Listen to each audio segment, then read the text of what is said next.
Hey, what's up everybody?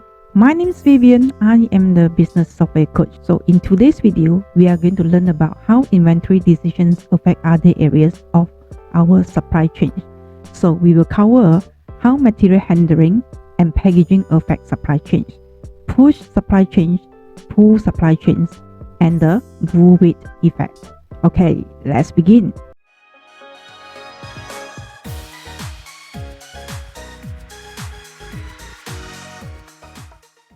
Inventory decisions have a direct impact on the supply chain, not just in the direct effect, but also in the responses and consequences later on. Understand how inventory decisions affect the bullwhip effect, inventory positionings, and packaging materials, and each affected by inventory decisions.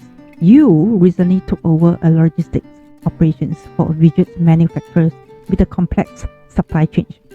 You, on the other hand, are dedicated to ensure that your company logistics are as well managed as possible, and you understand the importance of keeping costs low while maintaining a logistical flows to ensure that managers have the resources they need and customers have the goods they need. You want to know what you can do to improve your inventory. As a result, you begin to analyze your supply chain in terms of how inventory decisions impact bottom operations. To that reason, you focus on three key areas: the bullwhip effect, inventory positionings along the supply chain, and the overall impact of transportations, packaging, and material handling on the whole organization. To begin with, you are curious about the bullwhip effect, on how minor fluctuations can easily lead into much greater problems, much like a bullwhip effect.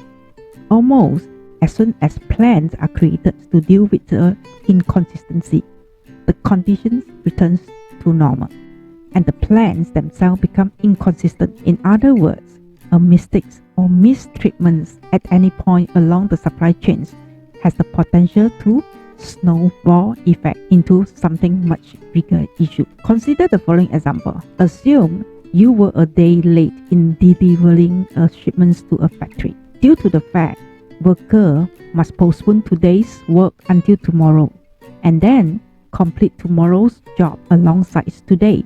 Their manufacturing is delayed by 1 day. Your transportation team is unable to deliver the goods to the distribution center, and your goods are just sitting in the inventory because your initial delivery was a day late. More and more times delays are built into the plan. In the end, just a single mistake could put you a week or more behind schedule on your operations.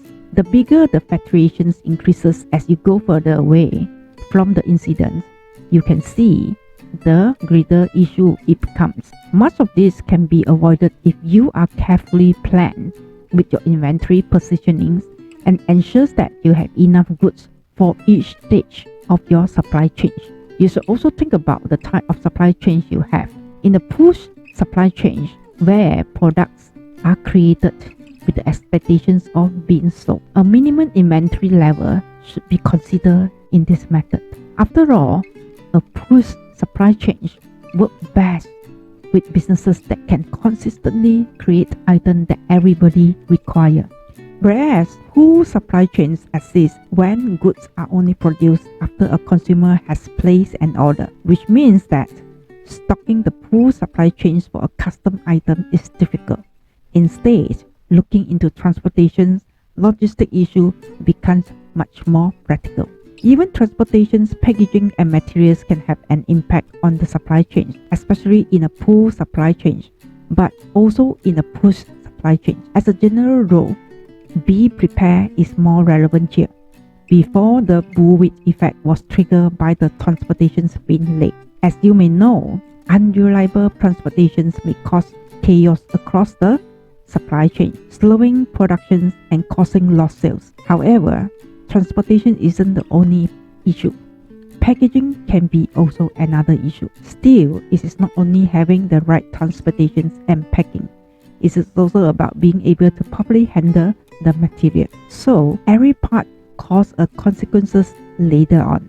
Be prepared and be alert in every part of your inventory positioning is much more important. So, you could get prepared before it caused into something much bigger issue. Okay, that's all for my video sharing.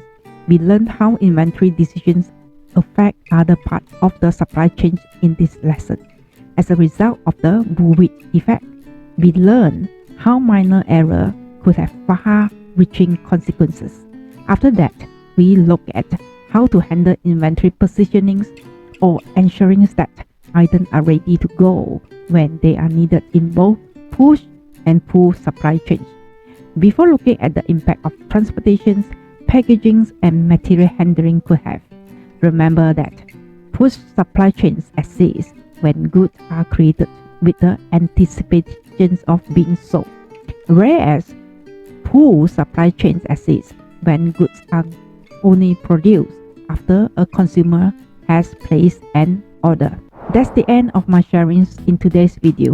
Once again, my name is Vivienne and I am the business software coach who not only teaches theory but also develops software to fit the needs of real-world businesses. Please subscribe to my channels and hit the notifications bell, or leave a aha in the comments box if you learn something new from my video. This will definitely motivate me to make a weekly video like this to share with you guys. Okay, that's all for my sharing today, and I see you in my next video.